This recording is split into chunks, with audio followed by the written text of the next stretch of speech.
Atensyon! Ang tagal-tagal naman na taxi. Darating na yan. Taxi! Pero Bakit? bago Ba't po yan, kayo hindi na masyado nag-aabang dahil binigay na namin ang pangatlong kombinasyon nyo sa Let's Vote In! Napakalinis ko, no?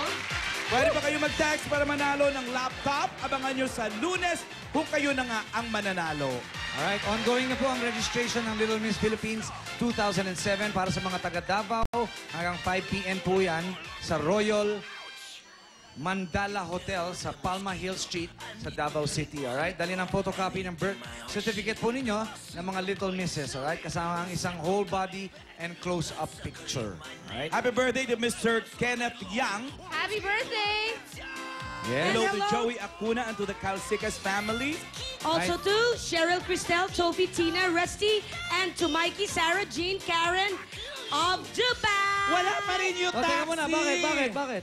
Nagmamadali ako, may show pa ako sa Circo Timog mamaya. Kasama ko yung talent-talent. Ay ihatid sa inyo ng PLDT MyDSL Experience Plan 999. Ultra fast broadband internet for only 999 pesos per month. You need it. Naku, may show pa rin talaga ako. Luzon, Visayas, Mindanao! Seamless na! Itbulaga, nabitin kami doon ah. Teka. Hello, kumusta? Batiin muna natin ang ating mga listeners sa DZWB 594 dahil live simulcast tayong napapakinggan nila ngayon sa radyo. At unang issue, matapos ang mga maanghang na salitang pinakawalan ni Gladys Guevara, last week dito ay may ibubulgar pa daw siya at papakitang pruweba sa din nila pagkakaunawaan ni Jano Gibbs. Abangan kung ano yan! Mamaya yan, okay. Basta pag nag-uusapan si Gladys, naalala ko, lugawan. Gutom ka na naman. Ayaw pa rin tigilan ang isip sa kanyang tunay na kasarian, si Paulo Ballesteros. Kaya mamaya, sasagutin niya mga paratang ni DJ mo Paulo, may iba pa na pala siya daw ay bakla. At Basta ako walang kasarian.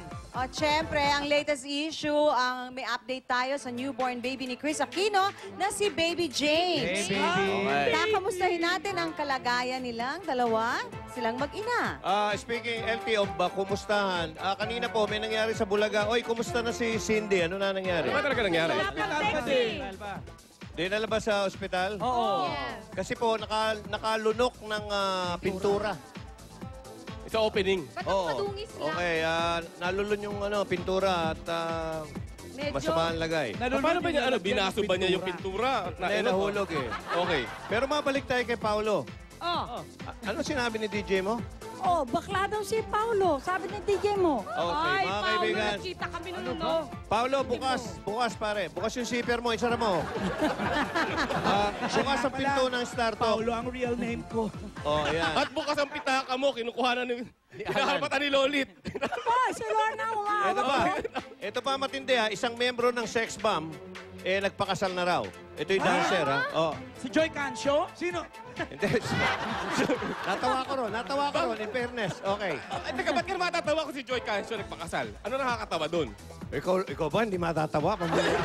I will be happy for her. Basta malalaman niyo mamaya kung sino yan, Boots. Ay, Ikaw sa na.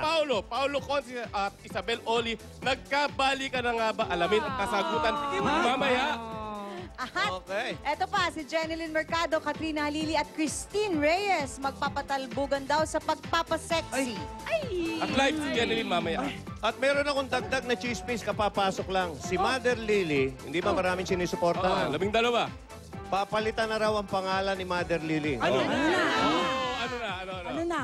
na? Dahil gusto niya parang bata uli si Mother, ang papalit na pangalan ni Mother Lily sa pangalan niya ay Katrina Halili. Oh, bakit? Pwede. Siya na magsusok kamison. Oo, okay. At eto pa, si Sugar Mercado, puro mga galing Bulaga ito. At taga Bulaga, pinalayas Dito daw. talaga episode tayo, ha? Pinalayas daw ng kanyang inuupahang bahay. At kung ano ang dahilan, ikikwento niya live. Lagi na lang pinapalaya siya. Live na Buhay live. na buhay. Ayun, Gusto niyo bang makita si Sugar na live pa? Ayun, no? Kitang-kita. Oh, mamaya. Okay, mga kaibigan, punong-puno, Itbulaga at siksik na siksik ang hapong to ng mga mainit, kabang-abang na chika. Kaya huwag kayong bibitiw. Dito sa nag-iisang Showbiz Authority ng Bayan, o everybody all together now, pati kayo. Sarko!